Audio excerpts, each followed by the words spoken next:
Il y a des questions que l'humanité se pose depuis la nuit des temps. Des questions qui traversent les siècles sans jamais perdre leur force. Parmi elles, une en particulier semble hanter toutes les cultures, toutes les époques, toutes les âmes. Qu'est-ce que le bonheur? Est-il un objectif à atteindre, une récompense pour ceux qui réussissent leur vie? Ou bien est-ce un état d'esprit, un regard sur le monde, une manière d'habiter le présent? Et surtout, est-ce un choix que chacun peut faire ou une illusion que la société nous pousse à poursuivre sans fin? Dans cette vidéo, on va explorer cette énigme, sans dogme, sans recette magique, mais avec la profondeur que ce sujet mérite. Depuis toujours, les philosophes ont tenté de répondre à cette question. Dans la Grèce antique, Aristote parlait d'eudaimonia. Ce mot est souvent traduit par bonheur, mais sa signification est bien plus riche.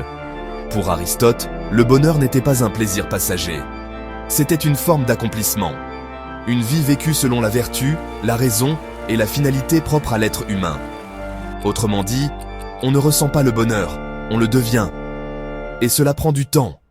Cela exige de l'effort, de la réflexion, du discernement. Un peu plus tard, d'autres penseurs ont pris le relais. Les stoïciens par exemple, comme Épictète et Marc Aurèle. Pour eux, le bonheur est à chercher en soi et non dans le monde extérieur. On ne contrôle pas ce qui nous arrive, mais on contrôle toujours la manière dont on y répond. Et cette liberté intérieure, selon eux, est la véritable source de paix.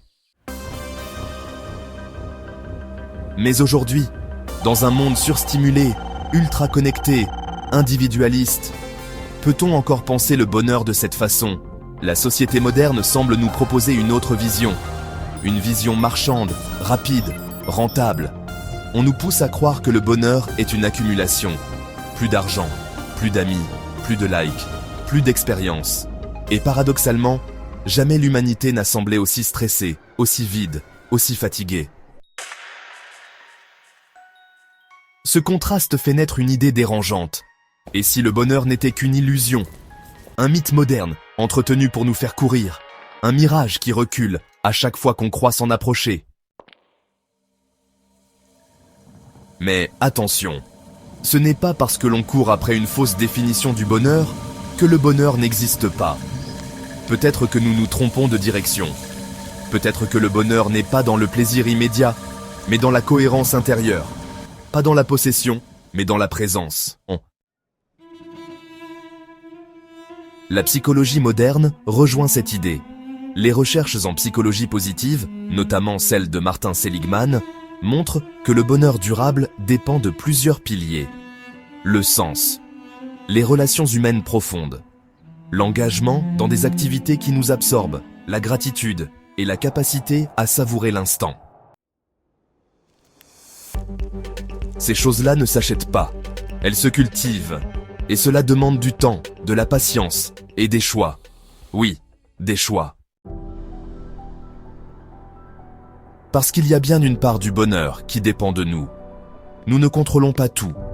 Il y a des événements injustes, des douleurs profondes, des inégalités terribles.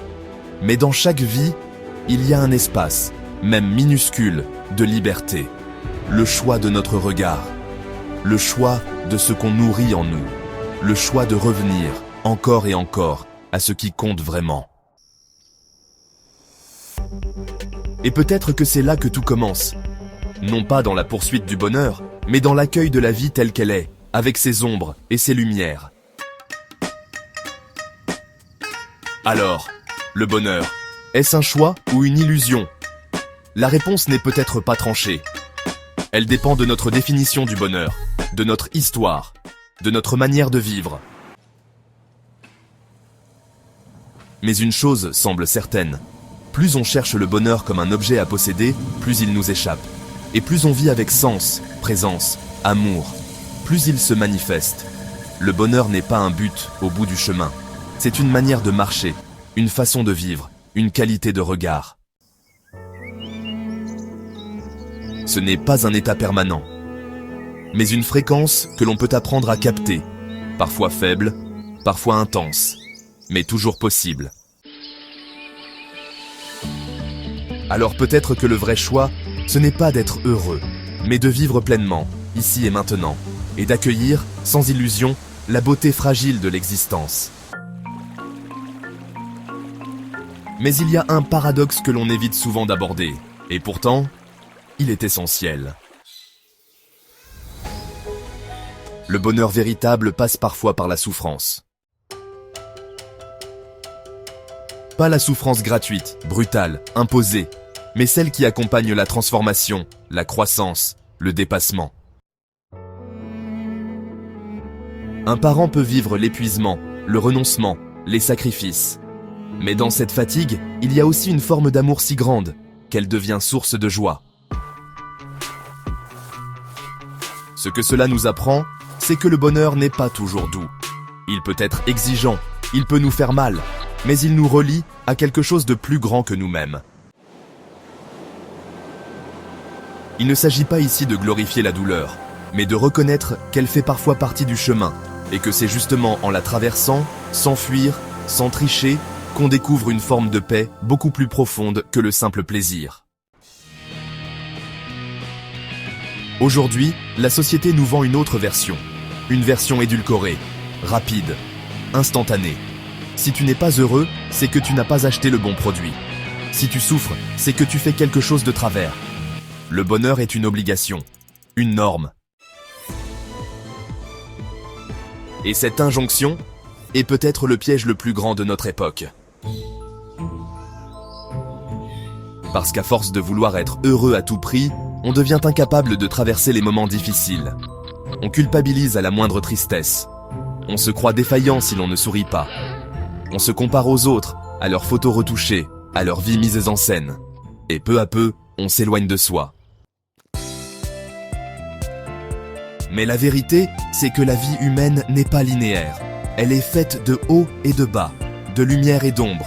Et le bonheur, le vrai, inclut cette imperfection. Il ne s'agit pas d'être heureux tout le temps, mais d'être capable d'habiter pleinement sa vie, même quand elle vacille, même quand elle échappe. C'est ça, peut-être, le bonheur le plus mature. Non pas un état constant d'euphorie, mais une cohérence intérieure, une fidélité à ce qui nous anime, un lien vivant avec le monde, les autres et soi-même. Alors, si tu cherches le bonheur, peut-être que la question n'est pas comment l'atteindre, mais qu'est-ce que je suis prêt à vivre, à sentir, à comprendre, pour grandir. Parce qu'au fond, le bonheur ce n'est pas d'éviter la vie, c'est de la vivre vraiment.